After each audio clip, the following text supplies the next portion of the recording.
ನಮಸ್ಕಾರ ಫ್ರೆಂಡ್ಸ್, ಎಲ್ಲ ಹೇಗಿದ್ದೀರಾ?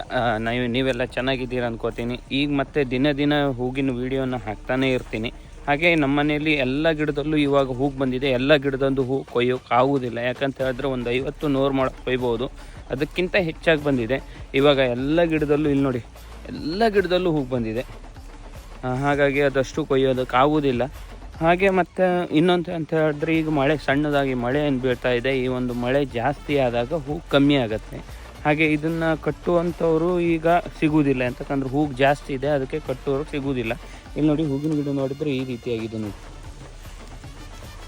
ಪ್ರತಿಯೊಂದು ಹೂವಿನ ಗಿಡನೂ ಇದೇ ರೀತಿಯಾಗಿದೆ.